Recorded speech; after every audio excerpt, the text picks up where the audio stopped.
The story of the half-anna coin begins long before 1945. It starts with a powerful British trading company. This was the East India Company. They arrived in India in the 1600s to trade spices and textiles. For a long time, they used the local Indian rulers' coins. These coins came in many shapes, sizes, and metals. It was a confusing system for the growing British trade network. The company needed a simpler, more reliable currency. They wanted coins that everyone across their territories could trust and use easily. So, they decided to make their own. This decision was a massive step. It was not just about making money. It was about showing power. The East India Company started minting coins in its own mints in cities like Bombay, Calcutta, and Madras. Their first coins often copied the style of the local Mughal currency. This was a clever move. It made people comfortable with the new money. But these coins also carried the company's own marks. It was a subtle sign that a new authority was rising in India. The coins were a tool for business, but they were also a symbol of growing British influence on the subcontinent. Over the years, the designs changed dramatically. The early coins gave way to a more British style. After the Great Indian Uprising of 1857, the British Crown took direct control of India from the company. This marked a huge shift. The coins no longer bore the company's emblem. Instead, they featured the portrait of the British monarch. Queen Victoria's face appeared on Indian coins, followed by King Edward VII, King George V, and King George VI. This change sent a clear message. India was now the jewel in the crown of the British Empire, and its money would reflect that. The half-anna was an important part of this new system. The Indian currency system was based on the rupee. 1 rupee was made of 16 annas. So, a half-anna was a small but useful amount of money. It was 1/32 of a rupee. For ordinary people, this small coin was incredibly important. It was the money they used for everyday needs. It could buy a small portion of vegetables, a cup of tea from a street vendor, or other daily essentials. The half-anna was the small change that kept the vast economy of British India moving, from the bustling cities to the quietest villages. The half-anna coin was a true workhorse of the Indian economy. Imagine the bustling markets of Delhi or Calcutta in the early 20th century. The air is filled with the sounds of vendors and the smell of spices. In the middle of all this activity, the half-anna coin was constantly changing hands. A farmer might use it to buy seeds. A worker might receive it as part of his daily wage. A mother might give it to her child to buy a sweet treat. It was not a coin of great wealth, but it was a coin of great importance. It connected millions of people in their daily transactions. For many Indians, the half-anna was a familiar object.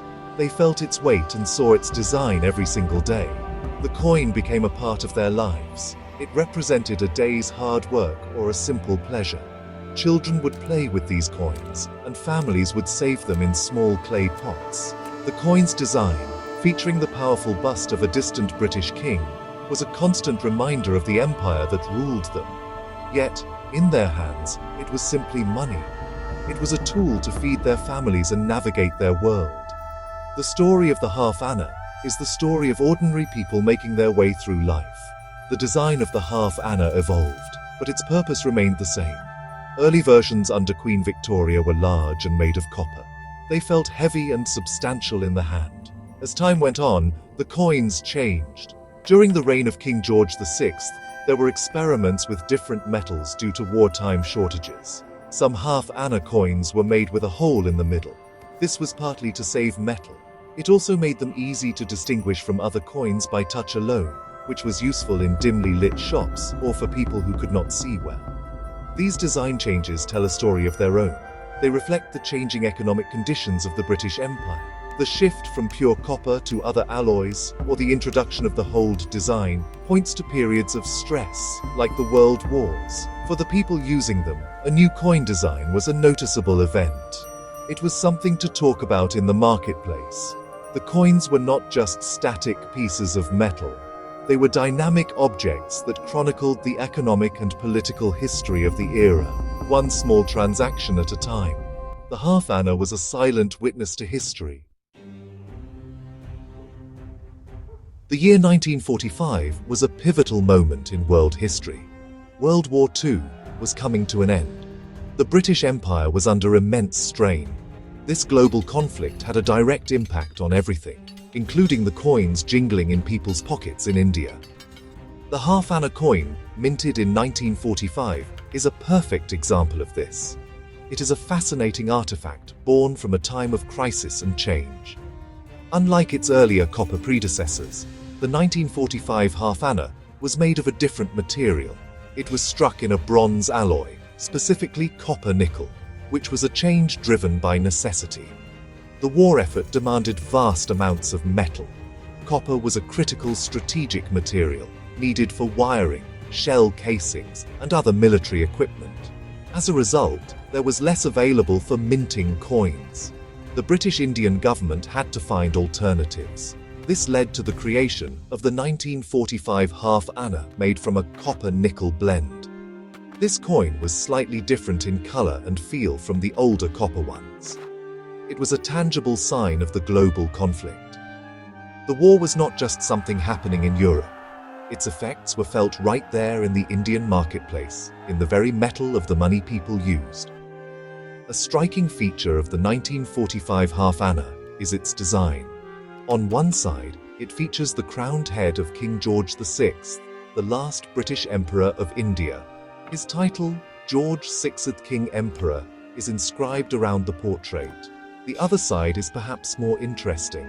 It does not show an intricate picture, but instead displays the value 1/2 Anna and India, 1945, in bold, clear lettering. The design is simple and functional. It is surrounded by a square with rounded corners, a modern and almost Art Deco look that was common for George VI's coinage. This design was practical and easy to produce during a time of austerity. This coin is special because it represents an empire at a turning point. It was minted just 2 years before India gained its independence in 1947. The man on the coin, King George VI, would be the last British ruler to hold the title Emperor of India. Therefore, the 1945 half anna is one of the final coins of its kind. It belongs to the very last chapter of the British Raj. When people used this coin, they were unknowingly holding a piece of history that was about to end. It symbolizes the closing of one era and the imminent dawn of a new, independent India.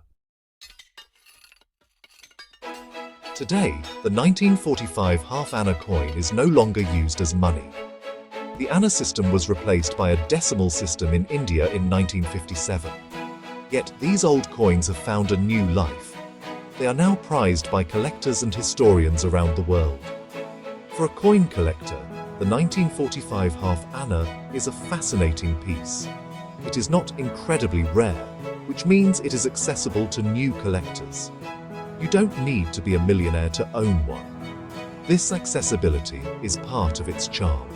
An American collector can easily acquire a small piece of the British Empire and Indian history for a modest price. What makes this coin so appealing to collectors is the rich story it tells. It is not just a piece of metal. It is a historical document.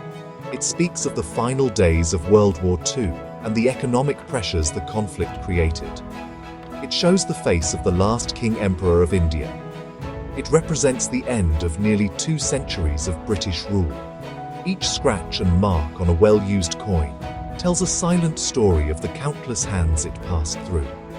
A collector in, say, Ohio or Texas can hold this coin and connect directly with a pivotal moment in world history, a time of empires, wars, and the struggle for independence.